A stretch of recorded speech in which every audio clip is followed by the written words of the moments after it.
জি জি doctor Shafiqur Rahman, একটা বিষয় আসলে খুব জানার ইচ্ছা ছিল, সেটি হচ্ছে মুক্তিযুদ্ধ কিংবা পরবর্তীকালীন জামায়াতের সাথে বর্তমান জামায়াতে ইসলামের কি কোনো নীতিগত পার্থক্য রয়েছে কিনা, কিংবা বর্তমানে আপনার যে দল, আপনারা কি আসলে মুক্তিযুদ্ধের চেতনায় বিশ্বাস করেন কিংবা মুক্তিযুদ্ধ নিয়ে আসলে আপনাদের অবস্থানটা কি, এটি কি আসলে স্পষ্ট করবেন কিনা? যেখানে আমরা এখানে তিনজন মানুষ আছি, আমি আছি এই প্রান্তে, আপনারা দুইজন ওই প্রান্তে। তা আপনারা দুইজন, আমার বিশ্বাস যে সম্ভবত আপনারা মুক্তিযুদ্ধ দেখেননি। আমি একটু হালকা দেখেছি, আমি একজন শিশু ছিলাম, বয়স আপনিও আমার শিশু 12 ছিলেন, বছর। আপনিও যতটুকু দেখেছেন মনে থাকার কথা না। সেইটাও মানে খুব কমপ্লিট বলা যাবে না, জি। কারণ আমি তখন এনাফ ম্যাচিউর না, সেই কারণে আমি রাজনৈতিক বুদ্ধা ছিলাম না। কিন্তু এই মানে মিট আমার যে বয়সটা ছিল, সেইটা নিয়ে আমি যা দেখেছি, সেখানে আসলেই মুক্তিযুদ্ধটা পাকিস্তানি শাসক গোষ্ঠীর পক্ষ থেকে আমাদের উপরে চাপিয়ে দেওয়া হয়েছিল, এই দেশের মানুষের।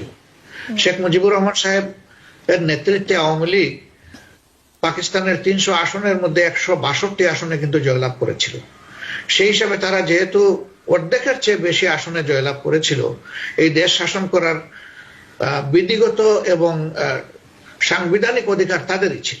কিন্তু পাকিস্তানের ভুট্টো সাহেব, তিনি সেখানে বাড়াবাড়ি করে একটা অস্থিতিশীল অবস্থা, একটা ওয়ানিজ্য দাবি নিয়ে সামনে আসার কারণে এই হকটা, এই অধিকারটা শেখ মুজিব সাহেব এবং তার দল পেলেন না। তো তাদের কি করার ছিল? যুদ্ধ তো তাদের উপরে চাপিয়ে দেওয়া হলো, এবং তারা ডায়ালগ করেছেন ঢাকায় বসে বসে কিভাবে সেই পাওয়ার হ্যান্ডওভারটা শান্তিপূর্ণভাবে হবে এবং শেখ মুজিব সাহেব তার দল পুরো পাকিস্তান শাসন করবে। ভুট্টোর দাবি ছিল যে পূর্ব পাকিস্তানে আমি কোনো আসন পাই নাই, আর পশ্চিম পাকিস্তানে শেখ মুজিব কোনো আসন পান নাই, অতএব আমাদের কারোই পুরো পাকিস্তান শাসন করার ম্যান্ডেট জনগণ আমাদেরকে দেয় নাই। পূর্ব পাকিস্তানে শেখ মুজিব হবেন প্রধানমন্ত্রী, আমি হব পশ্চিম পাকিস্তানের প্রধানমন্ত্রী। আমি জানি না আপনারা দুনিয়ার কোন দেশে দুই প্রধানমন্ত্রী জানেন কিনা, আছে কিনা, আমার জানা মতো নাই। এটা ছিল একটা অন্যায়, অসঙ্গত দাবি, যেটা কোনোভাবেই গ্রহণ করা যায় না। সেখান থেকেই সমস্যার সৃষ্টি হয়েছিল। তো সেই সৃষ্টি শেষ পর্যন্ত নিল মোট মুক্তিযুদ্ধে। এখন সেই যুদ্ধে জামাত গিয়েছিল কিনা, সমর্থন করেছিল কিনা, না, সেই যুদ্ধে জামাতে ইসলামী যেতে পারেনি এবং ওইভাবে প্রকাশ্যে কোনো সমর্থনও দেয়নি। আর অপ্রকাশ্যে যদি কিছু করে, এটা জনগণের জানার কথা না। প্রশ্ন আসবে যে কেন জামাত তাহলে সেদিন মুক্তিযুদ্ধের অংশ হলো না? আপনারা সবাই জানেন, সচেতন সাংবাদিক হিসাবে, ভারত তাদের নিজেদের স্বার্থেই এই সুযোগটুকু সেদিন ভারতে সৃষ্টি করে দিয়েছিল যে তোমরা আসো, থাকো, এবং আমরা তোমাদেরকে ট্রেনিং দিব, অস্ত্র দিব, রেশন দিব, তোমরা যুদ্ধ করো, দেশ তোমরা স্বাধীন করো। ভারত যেখানে এই দৃষ্টিভঙ্গি থেকে এটা করেছিল, সেখানে দেখেন জামাতে ইসলামী তো দূরের কথা, আব্দুল হামিদ খান ভাসানী সাহেবের নামের আগে মৌলানা আছে। তিনি ভারতে গিয়ে সাথে সাথেই গ্রেফতার হলেন, কয়েকদিন কারাবাস করে তারপরে বের হয়ে শর্তে যে তিনি ইন্ডিয়ায় থাকবেন না, সেই শর্তে তিনি বাংলাদেশে ফিরে আসতে বাধ্য হলেন। তারপরে অলি আহাদ সাহেব, যিনি একজন ভাষা সৈনিক ছিলেন বা সেনাপতি ছিলেন, তারও একই অবস্থা হয়েছিল, তিনিও থাকতে পারেননি সেখানে। জামাতে ইসলামী তো নাই, কোন ইসলামী দল সেখানে যায়নি। কেন যায়নি? আমরা জানতাম নিশ্চিত যে সেখানে ভারত আমাদেরকে ওয়েলকাম করবে না। ফলে আমাদের থাকার জায়গাটি ছিল, বা জামাতের থাকার জায়গা ছিল অন্যান্য দলের মতো বাংলাদেশেই। শুধু এটা না, অনেক বামপন্থী দল যায়নি, তারা সেখানে মুক্তিযুদ্ধে অংশগ্রহণ করেনি। এখন অন্যদের ফিলোসফি আমি বলতে পারবো না। আমি পরবর্তী পর্যায়ে জামাত নেতৃবৃন্দের কাছ থেকে জিজ্ঞেস করে যেটা জানতে পেরেছি, কেন তারা সেদিন মুক্তিযুদ্ধে সরাসরি অংশগ্রহণ করলেন না, তারা পরিষ্কার বলেছেন যে এই মুক্তিযুদ্ধ পরিচালিত হচ্ছিল ভারতের তত্ত্বাবধানে নয়, নেতৃত্বে, কার্যত তারা সবকিছু দখল করে নিয়েছিল। নামকা হস্তে জেনারেল উসমানী ছিলেন মুক্তিযুদ্ধের প্রধান কমান্ডার, কিন্তু নিয়ন্ত্রণ করতো তারাই সবকিছু।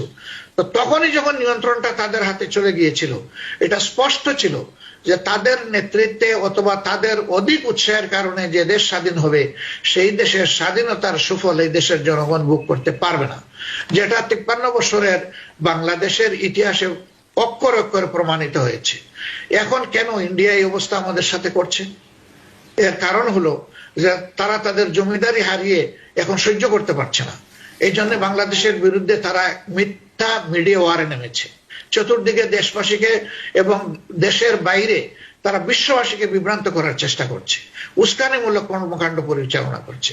এটা থেকেই বোঝা যায় যে জামাতে ইসলামীর তখনকার ফিলোসফি সঠিক ছিল না বেঠিক ছিল। এখন আপনি প্রশ্ন করতে পারেন যে সেই সময় তাইলে কি জামাত ইসলামী কোনো ধরনের কোনো ভুল করে নাই?